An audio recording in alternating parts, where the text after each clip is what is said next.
Hey dude, I just got back from the gym. I'm measuring my food right now, but someone just asked me if they're gonna die if they stop drinking alcohol. Probably not, dude. I'm an ex-alcoholic liver failure survivor, and here's some basic knowledge so you know whether or not you're gonna need medical assistance.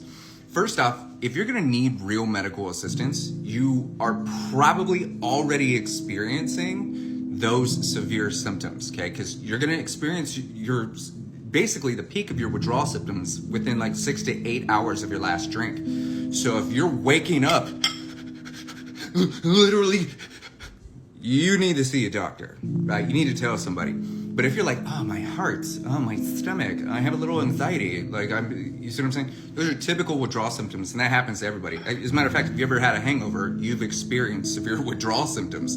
That's dehydration, that's lack of sleep, that's malnutrition, that's all the things that make drinking alcohol absolutely miserable the next day.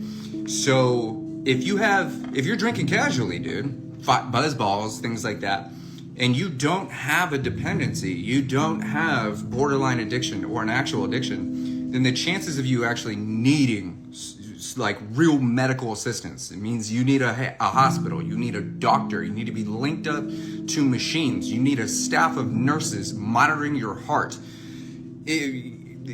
Only 8% of people need that. It's probably not you, dude. There's so many movies out there. There's so many TV shows. There's so many people and other programs like AA that use fear-based tactics to basically keep you drinking. And it's really unfortunate because most of us keep drinking because we don't know the information or we don't believe the information that we're receiving. It's easier to believe something that's scary than it is to believe the actual scientific facts. It took me years of study and years of practice and mastery in working with thousands of people to know this information, but also be able to help people through these complicated circumstances. So here's basically what's happening. If you drink a lot of alcohol and you stop, your body's basically gonna go, hey dude, what about that fuel source that we were using? I was using beer for energy. I was using beer for calories. I was using beer to feed my brain. You see what I'm saying? Where's my sugars, right? Where's my hydration? If you just remove alcohol out of your body, your body's gonna flip out. But it's gonna start adapting. It's gonna go, okay, well, what do I do? So you start to shake a little bit. Your anxiety starts to kick in roughly on day 3. Now, day 3 is usually when people start drinking again. And it's because the anxiety feels so overwhelming, in contrast to the little to no anxiety they had while they were drinking, that they go, something detrimental is happening. It feels like Armageddon in my body. I have to drink. It's just anxiety. It's not something that you can't manage, and it's not something that you haven't gotten through before. Day 4 is the last day that alcohol is in your body. It takes 4 days to get 100% completely clinically sober.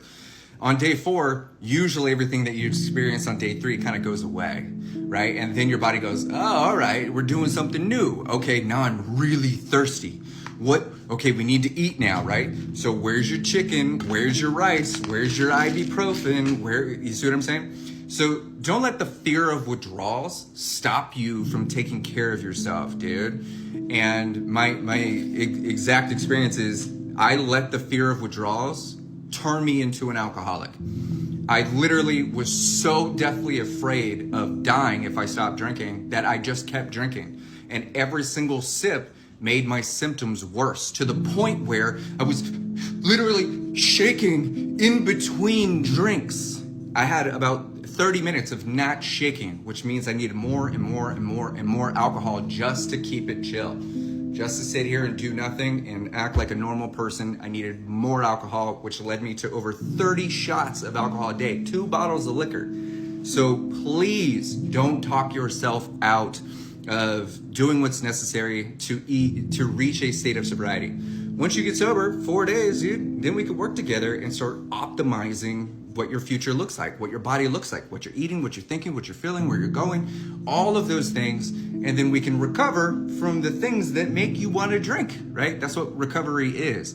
So if you or someone you know is struggling, don't be afraid to reach out to me. Definitely check my page for more details on how I've helped thousands of people.